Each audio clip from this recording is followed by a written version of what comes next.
Congratulations, we did it! The vox populi of internet meme culture has destroyed the Goliath effigy of EA's corporate greed. Loot boxes are now finally illegal. What? No, not quite, but there is some very good news that could be our reality very, very soon. I'm Andy Borkowski, and I want to talk about the legality of our trusted friend, the loot box. It looks like the predation of corporate interests may finally be too much for the rule of law. Over the last 5 years, the inclusion of recurrent consumer spending opportunities has parasitically infected our precious art and most of the video game industry. Whether it's something as nascent as the abjectly broken progression system in Star Wars Battlefront 2, or the more insidious primordial need to pay for better orcs in Shadow of Mordor, video games from the AAA to the indie want money from beyond your initial purchase. Whether or not you're willing to dole that out is a private matter. How this mechanism is introduced, though, can be criminal. Earlier this year, Intrepid Reporting discovered long-lost patents from back in 2015 that Activision Blizzard developers owned, giving them the potential to infect a common player with the need for greed in ways they didn't even realize. Dubious names like Microtransaction Engine 128, a matchmaking process that placed new players intentionally with expert players at the expense of gameplay satisfaction to coerce the noob into diving headfirst into their pay-to-win system. That technocratic deathstroke was just the tip of the iceberg of what was yet to come, but fortunately, thousands of gamers rallied together to say no, this effigy of dissent being Star Wars Battlefront 2. The recipe was there from the beginning. A company that had a history of adherence to late capitalist ideals over quality, a franchise that has primacy in the hearts of millions young and old, and gameplay structures that leave something to be desired. Battlefront 2 was the proverbial sacrifice for our gamers' rage. Thanks to some quick thinking by Disney, allegedly, the predatory system was removed for now from the title, albeit still leaving the game with design choices that require you to pay to win.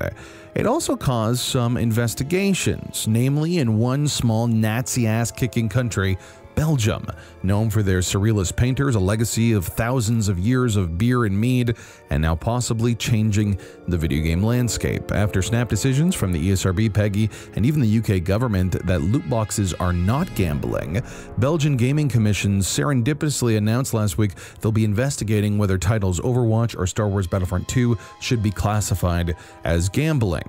Gaming Commission Director Peter Nason explained the system is dependent on chance. You can throw money at it, but you don't know what you're getting. Out in a South Pacific island nation known colloquially as Hawaii, they announced this week as well they'll be investigating the demon boxes, with Democratic Representative Chris Lee taking it a step further, evoking our very own Admiral Akbar. It's a trap! Using again our favorite descriptor word predatory, Lee's proposal wouldn't change much, but if more state legislatures in the United States came together, it could force the corruptcy of corruption to change. Back in Belgium, the country's Minister of Justice weighed in on the ongoing investigations, suggesting mixing gambling and gaming, especially at a young age, is dangerous for the mental health of a child. The minister is calling for an all-out ban of any in-game purchases and claims to bring it to the EU. We now know at least the most effective way to enact change in the video game market isn't the unified voices of oppressed masses, but the delineation of civil interests with a strong progressive coda of laws to follow it.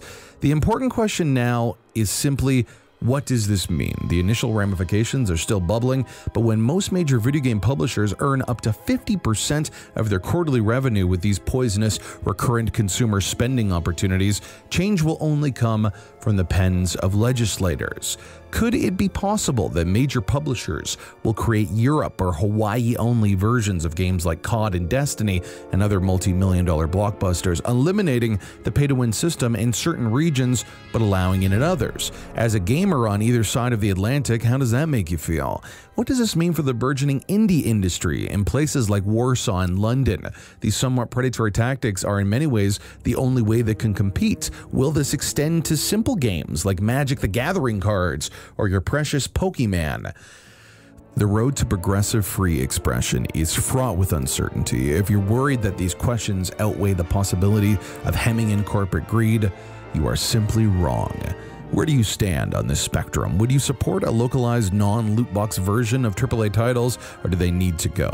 At the end of the day, I will say that that sweet Belgian man has given me a true sense of pride and accomplishment.